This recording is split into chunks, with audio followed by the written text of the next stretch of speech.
নমস্কাৰ এই মুহূৰ্তৰ অন্য এটা অতি জৰুৰী খবৰ সংখ্যালঘু ৰাইজৰ ওপৰত বাৰে বাৰে হাত দিলে আমিও শান্ত নাথাকো উচ্ছেদৰ নামত মুখ্যমন্ত্ৰী ডক্টৰ হিমন্ত বিশ্ব শৰ্মাই কেৱল মাত্ৰ এখন নাটক ৰচিছে সমগ্ৰ অসমত সংখ্যালঘুক তুচ্ছ জ্ঞান কৰি আছে বিজেপি চৰকাৰখনে আৰু হিমন্ত বিশ্ব শৰ্মাই হাজাৰ হাজাৰ উচ্ছেদ চলালেও আমি আমাৰ প্ৰাপ্য কাহি আনিম কোনে এখাৰ কথা কৈছে আৰু কিয় এনে ধৰণে গৰজি উঠিছে কিছু বিশদ তথ্য জনাম সংখ্যালঘু ৰাইজৰ ওপৰত বাৰে বাৰে হাত দিলে আমি শান্ত হৈ নাথাকো ৰাজ্যৰ বিজেপি নেতৃত্ব চৰকাৰৰ বিৰুদ্ধে পুনৰ গৰজি উঠিছে এইবাৰ আমচু উচ্ছেদৰ নামত হিমন্ত বিশ্ব শৰ্মাই কেৱল মাত্ৰ এখন নাটক ৰচনা কৰিলে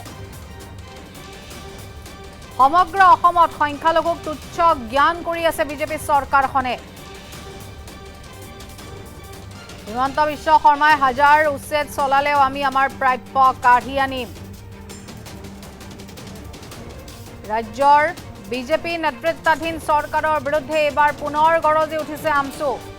এইখন চৰকাৰে উচিত প্ৰত্যুত্তৰ পাব পুনৰ আমচুৰ গৰ্জন বিজেপিৰ অত্যাচাৰৰ বিহু ফালি আমি যুঁজিম বুলি তেওঁলোকে মন্তব্য কৰিছে মুখ্যমন্ত্ৰী ডক্টৰ হিমন্ত বিশ্ব শৰ্মাৰ বিৰোধিতা কৰিছে ৰাজ্যৰ সাম্প্ৰতিক পৰিস্থিতিৰ সৈতে যুঁজিবলৈ আমি যুঁজ দিবই লাগিব প্ৰতিটো অত্যাচাৰৰ বিহু ফালি সাহসেৰে মাত মাতিব লাগিব আমচুৱে আমাৰ প্ৰাপ্য কাহি দিব নোৱাৰে দৰং জিলা আমচুৰ শপত গ্ৰহণ অনুষ্ঠানত এইবাৰ গৰজি উঠিছে সভাপতি ৰেজাউল কৰিম চৰকাৰ সংখ্যালঘুৰ ওপৰত বিজেপি চৰকাৰৰ বৰ্বৰতাক প্ৰতিহত কৰিব লাগিব হিমন্ত বিশ্ব শৰ্মাই সংখ্যালঘুৰ ওপৰত যি অত্যাচাৰ কৰিছে তাৰ উত্তৰ দিব লাগিব এইখন চৰকাৰে উচিত প্ৰত্যুত্তৰ পাব ৰাজপথ আইনৰ সংগ্ৰামেৰে এইখন চৰকাৰক আমি উচিত উত্তৰ দিবই লাগিব চৰকাৰৰ বিৰুদ্ধে পুনৰ গৰজি উঠিছে আমচু চৰকাৰৰ বিহু ফালি আমাৰ ন্যায্য অধিকাৰ প্ৰতিষ্ঠিত কৰিব লাগিব অনাগত সময়ত মুখ্যমন্ত্ৰী ডক্টৰ হিমন্ত বিশ্ব শৰ্মাৰ চকুত হৈ আমি প্ৰতিবাদ কৰি যাম চৰকাৰৰ বিৰুদ্ধে প্ৰতিবাদত আমচুৱে পুলিচৰ গুলি বুকু পাতি ল'ব বুলিও মন্তব্য কৰিছে আৰু এই চৰকাৰখনে ৰাজ্যত যি জাল পাতিছে ৰাইজে 10 বছৰৰ পাছত দেখিবলৈ পাব সংখ্যালঘু ৰাইজৰ ওপৰত বাৰে বাৰে হাত দি থাকিলে আমি শান্ত হৈ নাথাকো বিজেপি চৰকাৰৰ বিৰুদ্ধে পুনৰ গৰজি উঠিছে আমচু বিজেপিৰ অত্যাচাৰৰ বিহু ফালি যুঁজিবই লাগিব আৰু এইখন চৰকাৰে উচিত প্ৰত্যুত্তৰ পাব বুলি মন্তব্য কৰিছে ৰেজাউল কৰিম চৰকাৰে মন্তব্য আছে আগবঢ়াইছে সাম্প্ৰতিক পৰিস্থিতিত যি পৰিৱেশ সৃষ্টি হৈছে এই পৰিৱেশৰ পৰা মুক্তি হ'বৰ কাৰণে আমি যুঁজাৰু মন ল'ব লাগিব আমি সংকল্প ল'ব লাগিব প্ৰতিটো বাধা প্ৰতিটো অন্যায় প্ৰতিটো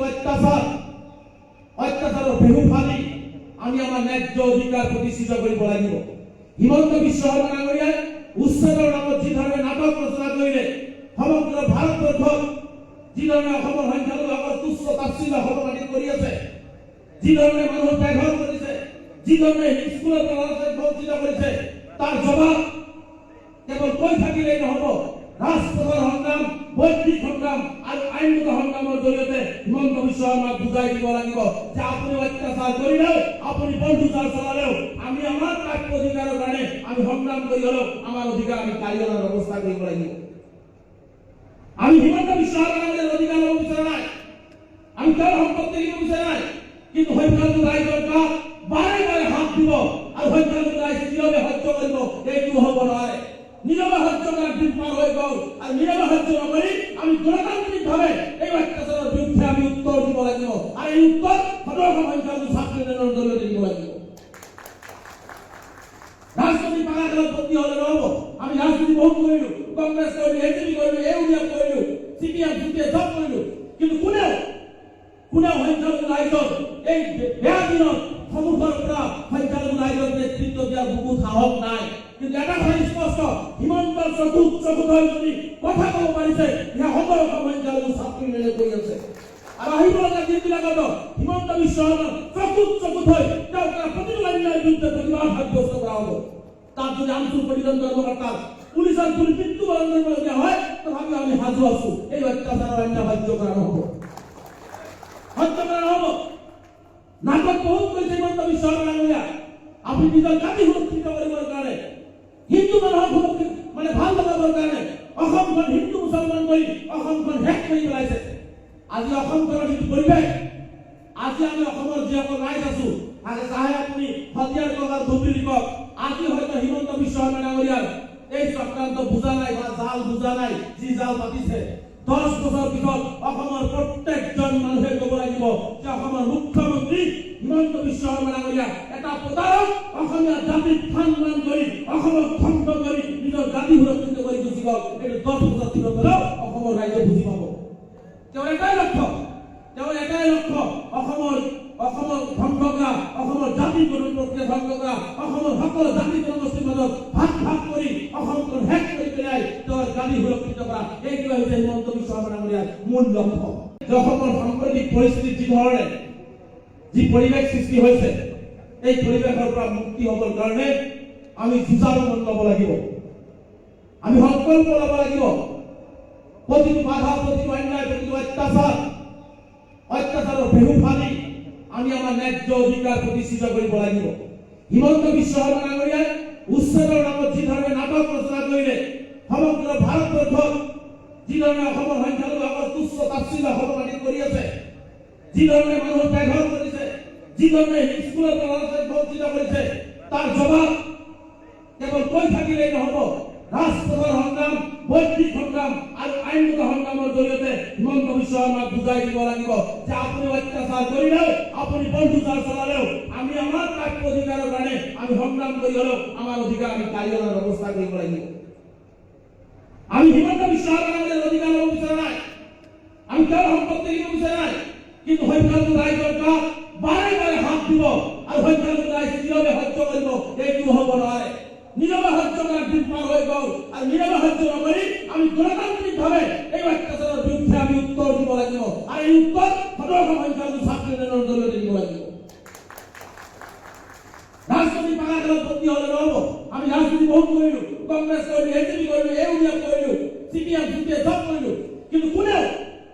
কোনেও সংখ্যালঘু ৰাইজৰ এই বেয়া দিনত সন্মুখৰ পৰা সংখ্যালঘু ৰাইজৰ নেতৃত্ব দিয়াৰ বহুত সাহস নাই। কিন্তু এটা কথা স্পষ্ট, হিমন্তৰ চকুত যদি কথা ক'ব পাৰিছে, সেয়া সকলো সংখ্যালঘু ছাত্ৰী মেলে কৰি আছে। আৰু আহিব লগা দিনবিলাকত হিমন্ত বিশ্ব শৰ্মাৰ চকুত হৈ তেওঁক প্ৰতিটো অন্যায়ৰ বিৰুদ্ধে প্ৰতিবাদ সাব্যস্ত কৰা হ'ব। তাত যদি আঞ্চলিক প্ৰতিজন কৰ্মকৰ্তাক পুলিচৰ গুলি মৃত্যুবৰণ কৰিবলগীয়া হয়, তথাপিও আমি সাজু আছো। এই অত্যাচাৰৰ অন্যায় সহ্য কৰা নহ'ব। নাটক বহুত কৰিছে হিমন্ত বিশ্ব শৰ্মা ডাঙৰীয়া। আপুনি নিজৰ জাতি সুৰক্ষিত কৰিবৰ কাৰণে, হিন্দু মানুহক সুৰক্ষিত ভাল লগাবৰ কাৰণে অসমখন হিন্দু মুছলমান কৰি অসমখন শেষ কৰি পেলাইছে। আজি অসমখনৰ যিটো পৰিৱেশ, আজি আমি অসমৰ যিসকল ৰাইজ আছো, আজি চাহে আপুনি সতীয়াৰ কওক আৰু ধুবুৰী কওক, আজি হয়তো হিমন্ত বিশ্ব শৰ্মা ডাঙৰীয়াৰ এই চক্ৰান্ত বুজা নাই বা জাল বুজা নাই, যি জাল পাতিছে 10 বছৰ পিছত অসমৰ প্ৰত্যেকজন মানুহে ক'ব লাগিব যে অসমৰ মুখ্যমন্ত্ৰী হিমন্ত বিশ্ব শৰ্মা ডাঙৰীয়া এটা প্ৰতাৰক, অসমীয়া জাতিক সন্মান কৰি অসমক ধ্বংস কৰি নিজৰ জাতি সুৰক্ষিত কৰি গুচি গ'ল। এইটো 10 বছৰ পিছত হ'লেও অসমৰ ৰাইজে বুজি পাব। তেওঁৰ এটাই লক্ষ্য অসমৰ ধ্বংস কৰা, অসমৰ জাতি প্ৰক্ৰিয়া ধ্বংস কৰা, অসমৰ সকলো জাতি জনগোষ্ঠীৰ মাজত ভাগ কৰি অসমখন শেষ কৰি পেলাই তেওঁৰ জাতি সুৰক্ষিত কৰা, এইটোৱে হৈছে হিমন্ত বিশ্ব শৰ্মা ডাঙৰীয়াৰ মূল লক্ষ্য। যে অসমৰ সাম্প্ৰতিক পৰিস্থিতিত যি ধৰণে যি পৰিৱেশ সৃষ্টি হৈছে, এই পৰিৱেশৰ পৰা মুক্তি হ'বৰ কাৰণে আমি যুঁজাৰু মন ল'ব লাগিব, আমি সংকল্প ল'ব লাগিব। প্ৰতিটো বাধা, প্ৰতিটো অন্যায়, প্ৰতিটো অত্যাচাৰৰ ভেহু ফালি আমি আমাৰ ন্যায্য অধিকাৰ প্ৰতিষ্ঠিত কৰিব লাগিব। হিমন্ত বিশ্ব শৰ্মা ডাঙৰীয়াই উচ্ছেদৰ নামত যি ধৰণে নাটক ৰচনা কৰিলে, সমগ্ৰ ভাৰতবৰ্ষত যি ধৰণে অসমৰ সংখ্যালঘুসকল তুচ্ছ তাচ্ছিল্য অপমানিত কৰি আছে, যি ধৰণে মানুহক বেঘৰ কৰিছে, যি ধৰণে স্কুলৰ পৰা বঞ্চিত কৰিছে, তাৰ জবাব কেৱল কৈ থাকিলেই নহ'ব। ৰাজপথৰ সংগ্ৰাম, বৈদিক সংগ্ৰাম আৰু আইনগত সংগ্ৰামৰ জৰিয়তে হিমন্ত বিশ্ব শৰ্মাক বুজাই দিব লাগিব যে আপুনি অত্যাচাৰ কৰিলেও, আপুনি বন্ধুচাৰ চলালেও, আমি আমাৰ প্ৰাপ্য অধিকাৰৰ কাৰণে আমি সংগ্ৰাম কৰি হ'লেও আমাৰ অধিকাৰ আমি কাঢ়ি অনাৰ ব্যৱস্থা কৰিব লাগিব।